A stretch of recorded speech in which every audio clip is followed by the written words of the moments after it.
Em 9 minutos, hoje nós vamos falar a respeito de tratamento de saúde de uma vertente um tanto quanto diferente, digamos assim. Nós vamos falar de cura espiritual a partir da compreensão que dela tem, principalmente os espíritas. E para isso vamos conversar com a presidente da Associação Médica Espírita do Espírito Santo, a médica Ana Catarina Tavares. Doutora Ana, começar do começo, né? Como é que acontece a cura espiritual? Como é que é feito isso? Bom, é difícil de a gente falar a cura propriamente dita, porque a cura é um atributo do indivíduo.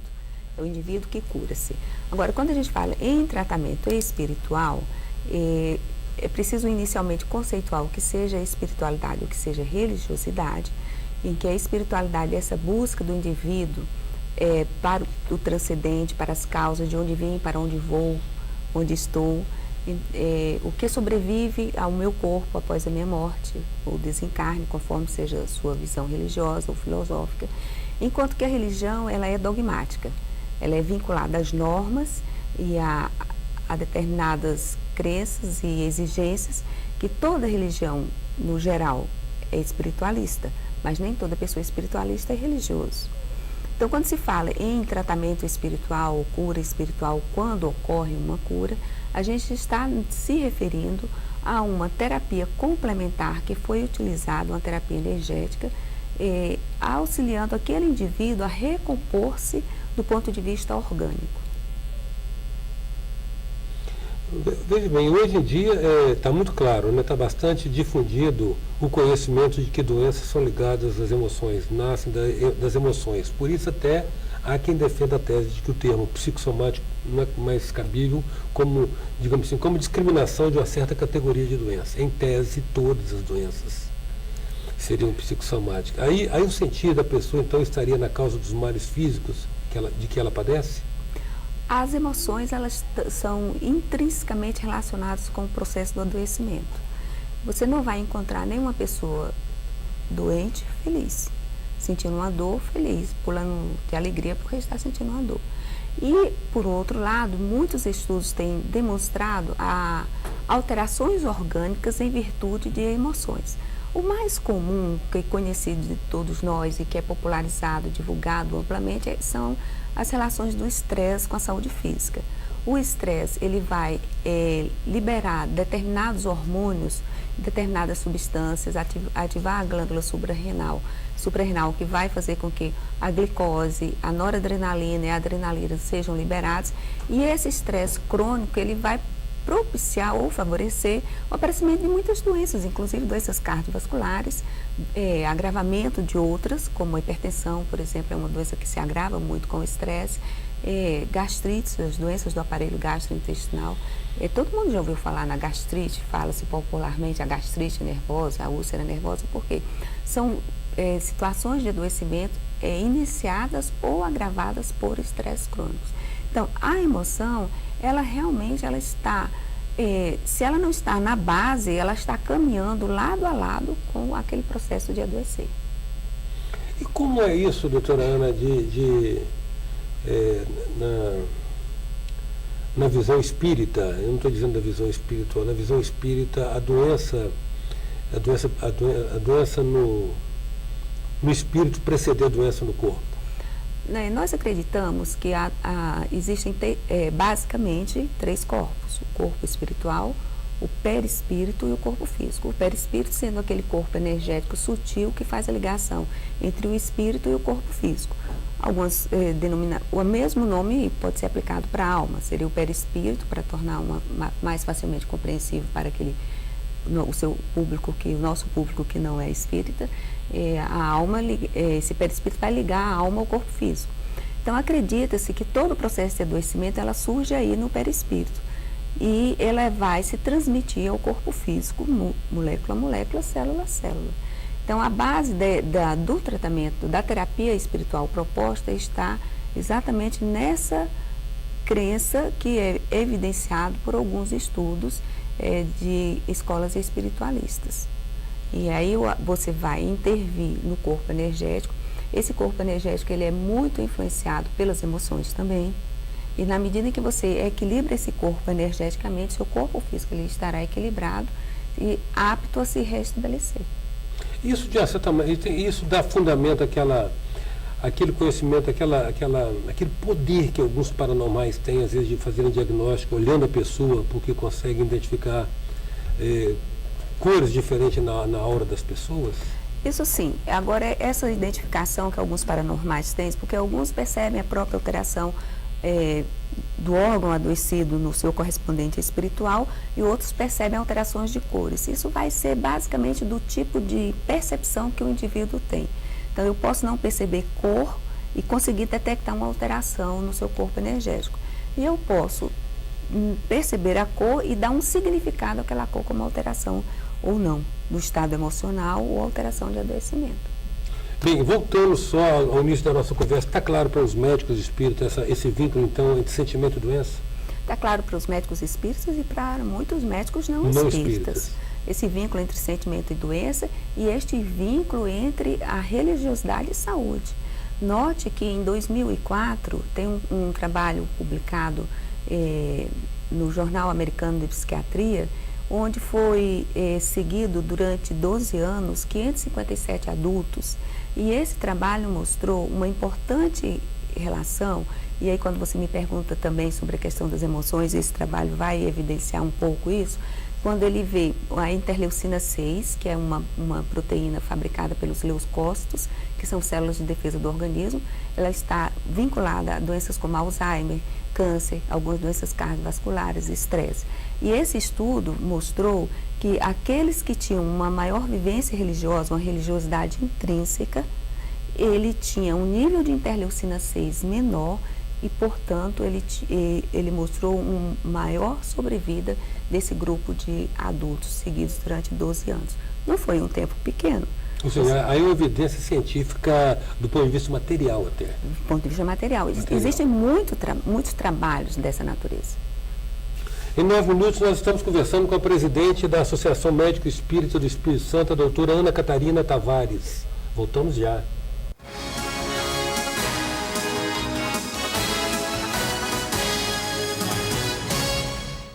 Voltamos com 9 minutos, que traz hoje a presidente da Associação Médico Espírita do Espírito Santo, doutora Ana Catarina Tavares Loureiro. Doutora Ana, chinês trabalha com isso, ela sabe, essa ligação íntima entre sentimentos e um determinado órgão do corpo. E nós precisamos respeitar a medicina chinesa, são 5.000 anos de conhecimento, né? Agora, o tratamento espiritual, dentro da perspectiva de vocês, sempre ressalvando isso. Certo. Vocês trabalham em cima interferir na doença ou vocês buscam trabalhar com a causa da doença? Nós buscamos a causa da doença. Então, essa causa, a gente nem sempre vai receber uma resposta diretamente como a gente gostaria. Não existe uma receita de bolo para isso. Mas a gente busca compreender as causas na medida de tudo aquilo que nós já conversamos, da emoção, na base do adoecimento, a necessidade de uma repostura do indivíduo, da melhor compreensão dele como sua posição no seio da sua família, na humanidade, no trabalho. Então, sua visão de si para si também. Sua visão de si para si, a necessidade do autoconhecimento, a necessidade de externar essas emoções de uma forma adequada. Porque existem pessoas que, quando você vai dar um bom dia, ela não te responde bom dia, ela rosna um bom dia. Então, e às vezes a pessoa nem percebe isso, e o quanto isso significa de adrenalina e noradrenalina o tempo todo. Então, nós buscamos, na terapia espiritual, atuar nas causas. Essas causas são, do ponto de vista de equilíbrio energético, de recomendação para que a pessoa tenha uma leitura edificante. Então, se ela vai buscar esse tratamento espiritual na casa espírita, naturalmente que se vai ter orientação espírita de leituras de fundo evangélico, de orientação evangélica espírita. Assistir palestras doutrinárias onde temas da atualidade, eles são explicados à luz da doutrina espírita, aí você compreendendo melhor, você vai fazer uma reflexão e mudar de postura. E também, sob a ótica espírita, existem as situações de adoecimentos que são agravados pela intervenção de alguns espíritos desencarnados. Então, se isto for detectado, esses espíritos eles são atendidos, são reorientados, são esclarecidos da necessidade deles seguirem um outro caminho na vida eterna, na verdadeira vida, que é a vida espiritual. Agora, como é feito o tratamento, doutora Ana? A Associação Médico Espírita tem um projeto de trabalho chamado Projeto Bezerra de Menezes, em homenagem ao Dr. Adolfo Bezerra de Menezes, um médico cearense que foi espírita e muito vinculado às causas filantrópicas. E nós fazemos esse atendimento em parceria com o Centro Espírita Allan Kardec, que fica no bairro Alvorada, em Vila Velha, entre as pessoas que necessitam e buscam esse tipo de terapia. Elas vão ao Centro Espírita, é realizado atendimento fraterno por uma pessoa, um voluntário da Casa Espírita, e uma vez por mês ele é ouvido por um médico. Se ouvir pelo médico, eu estou usando esse termo porque não se caracteriza uma consulta médica. Dentro de uma casa espírita não se deve fazer consulta médica, lugar de consulta médica é no ambulatório, é no consultório, é no hospital. Então nós fazemos uma entrevista com esse paciente ele precisa ter obrigatoriamente um médico que o acompanhe, e essa proposta terapêutica é uma proposta complementar ao seu tratamento. Se ele não tiver um médico que o acompanhe fora da casa espírita, ele não é vinculado a esse projeto Bezerra. Então, nesse projeto, ele vai ter um momento de colóquio, onde ele vai ouvir um diálogo interativo sobre propostas de por que adoecemos, a importância das emoções, a importância do autoconhecimento. Depois ele é colocado numa situação de relaxamento simultaneamente está ocorrendo numa sala em paralelo grupos de médiuns onde eles estão vibrando em favor daqueles pacientes que estão sendo atendidos. Agora, é impressionante como muitas das abordagens terapêuticas e de cura, a condição do relaxamento é essencial, né? É um requisito, né? Se não existe relaxamento, a gente nem raciocina. Parece que trava a energia no corpo, né? A falta do relaxamento bloqueia a energia. Bloqueia, né? Tudo, né? Você não consegue pensar, seu organismo trabalha mal. Eu sempre costumo dizer para os meus pacientes que eu consigo perceber que eles estão no estado de estresse agudo. Eu falo para ele, imagine um caminhão carregado de areia molhada. Então, nosso organismo sob estresse agudo ou crônico, ele é como um caminhão trafegando cheio de areia molhada. Uma hora a suspensão não vai dar conta, embora eu não seja lá uma entendida de mecânica de automóveis, mas os pneus não vão suportar aquela sobrecarga, o organismo também não suporta. Então, qualquer intervenção terapêutica precisa de relaxamento. Aí é recomendado também nesse projeto de trabalho água fluidificada, que é a água energizada pelos médiuns, potencializada pelos espíritos, e se houver recomendação de passes, que também é a aplicação de fluido energético por médiuns, que potencializado por espíritos, eles serão recomendados. O fluido energético, no caso, os passes, eles são prerrogativa dos médiuns? Não, qualquer pessoa que tenha uma boa intenção, que esteja vinculado com um bom pensamento, aos bons sentimentos, ele ao pensar e ao direcionar o pensamento naquela pessoa, ele está aplicando um passe. Aquele sentimento de ajuda, aquele sentimento fraterno de doação. Exatamente, o sentimento de emoção, o sentimento de amor, de cuidado, ele está aplicando, ele está direcionando uma energia animal que ele tem, uma energia magnética que todo ser vivo possui, em direção àquela pessoa. E todas as vezes que nós estamos imbuídos de um pensamento positivo, amoroso, fraterno, com certeza o nosso guia espiritual, como é dito na doutrina espírita, e o nosso anjo de guarda, como é dito em outras religiões, eles estarão ali para potencializar essa energia amorosa que nós estamos direcionando em relação ao outro, direção ao outro, desculpa. Doutora Ana, mas há doenças que são kármicas, pela própria visão espírita. Como lidar com isso? Primeiro, aceitação? Aceitação é importante em tudo na vida. Mas com relação ao karma, é preciso também que a gente entenda que na nossa cultura ocidental, o karma é sempre visto de uma forma negativa. O karma, na verdade, é o resultado das nossas ações. É colheita, né? É colheita. Você não colhe uvas se você plantou abacaxi. Então, boas ações, o karma bom, karma positivo. Ações negativas, karmas negativos. As doenças kármicas, segundo alguns espíritos nos trazem, é que a maioria dos problemas de saúde ou não que nós temos na encarnação atual, 70% são adquiridas nessa encarnação. Apenas 30% desses problemas são oriundos de encarnações anteriores. Então é importante que as pessoas tenham essa consciência, mesmo as pessoas espíritas, para que não ocorra um processo de terceirização.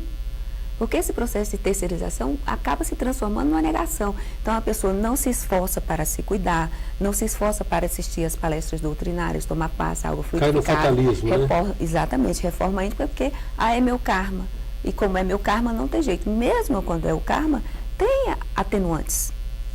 Você imagine se você nasce com os seus fulcros energéticos do aparelho gástrico, vamos usar um exemplo bastante fácil de compreender, frágeis, então está previsto que você poderá desenvolver uma gastrite. Se você comporta-se ao longo da sua encarnação como uma pessoa sensata, controlando as suas emoções, sem fumo em excesso ou fumo nenhum, sem excessos alimentares, sem excessos de bebidas alcoólicas, mastigação adequada dos alimentos, essa gastrite poderá desenvolver-se, mas de uma forma muito branda, ou nenhuma gastrite. Agora, imagine essa mesma pessoa, se ao invés de ter esse comportamento mais adequado, ele fuma em excesso, ele bebe, ingere bastante bebidas alcoólicas, ele é aquela pessoa que, se você olhar de esquerda, o que é que foi? O que é que você está vendo? Não tem gente assim? Então, aquela gastrite que seria branda pode se transformar numa grave úlcera ou num câncer. Então, a postura na vida atual, ela é determinante para como este processo de adoecer vai se manifestar. Grato, doutora Ana, pela sua presença aqui novamente. Eu que agradeço a oportunidade de estar aqui, o carinho da sua equipe, o seu, dos ouvintes. Em 9 minutos, nós contamos com a presença da presidente da Associação Médica Espírita do Espírito Santo, a doutora Ana Catarina Tavares Loureiro. Até já. Sou passageiro do tempo, tentando entender erro e acertos caminhos, aprender